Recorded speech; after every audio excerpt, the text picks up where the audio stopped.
Right.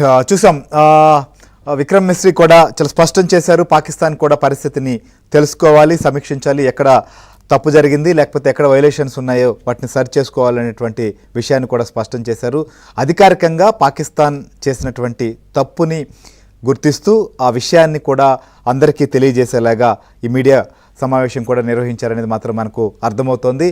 So ఇంకొక వైపు పరిస్థితిని మాత్రం సమీక్షిస్తూ కాల్పులకు ఎక్కడ పాల్పడ్డా వాటిని తిప్పుకొట్టాలని కూడా చెప్పింది. సో పాకిస్తాన్ వక్ర బుద్ధికి కారణం ఏంటి? సో పాకిస్తాన్తో పాటు భారత్తో కూడా చైనా సంబంధించినటువంటి మంత్రులు, చైనాకు సంబంధించినటువంటి రాయబారులు చర్చలు సాగిస్తున్నారు.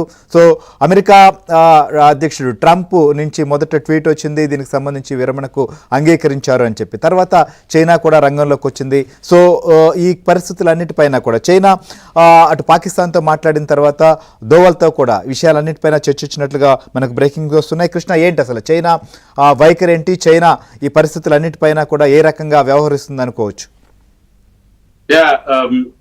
శ్రీహరి, ఇప్పుడు మనం చూసాం విక్రమ్ మిశ్రీ చేసినటువంటి ప్రకటనలో చాలా స్పష్టంగా మనం ఇప్పటి వరకు కూడా సీజ్ ఫైర్ అని చెప్తున్నాం, కానీ ఆయన ఒక అండర్స్టాండింగ్ అని మాత్రమే ఆయన చెప్పడం జరిగింది. ఇరు దేశాల మధ్య వచ్చినటువంటి ఒక అండర్స్టాండింగ్ అని చెప్తున్నారు.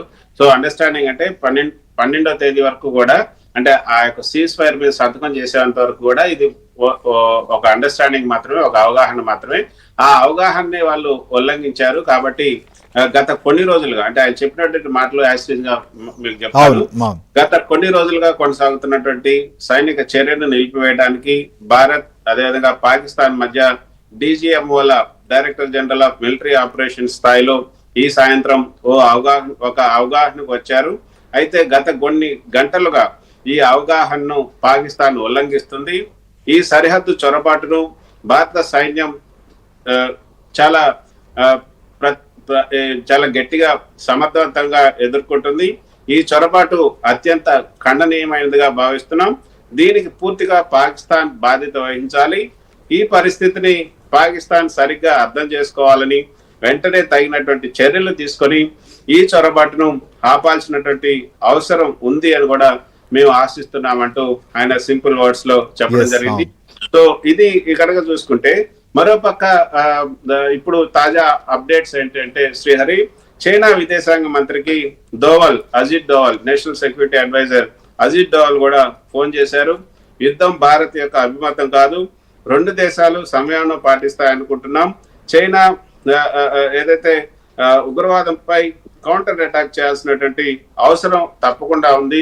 చైనా కూడా ఈ యొక్క ఉగ్రవాద పోర్లో చైనా కూడా సహకరించాలి అంటూ చైనాను కూడా మంచి చేసుకునే ప్రయత్నం దోవల్ చేశారు. అంటే ఇప్పుడు అమెరికా రంగంలోకి వచ్చింది కాబట్టి అమెరికాకి క్రెడిట్ అంతా పోకుండా ఉండాలంటే చైనాను కూడా కొంత దోవాల్సినటువంటి అవసరం భారత్ ఉంది. కాబట్టి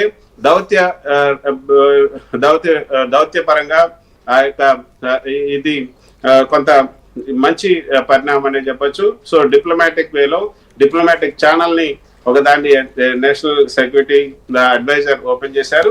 చైనాకు సంబంధించినటువంటి విదేశాంగ శాఖ మంత్రితో ఆయన నేరుగా మాట్లాడి, మీరు కూడా దీనికి సహకరించండి, మీరు కూడా రేపు ఈ సీజ్ ఫైర్ కి మీరు కూడా ఉండండి, మీరు కూడా పెద్దన్న పాత్ర పోషించండి అన్న ఒక అంశాన్ని వాళ్ళకి చెప్పారు. ఎందుకంటే మనం ఇంత ముందే చూసాం, పాకిస్తాన్ సంబంధించిన డిప్యూటీ ప్రైమ్ మినిస్టర్ తో చైనా FM మాట్లాడుతూ, మీ సార్వభౌమత్వాన్ని మేము కాపాడుతాం, మీ సార్వభౌమత్వానికి ఎటువంటి భంగం కలగకుండా మేము మీ పక్కన ఉంటాం, మీకు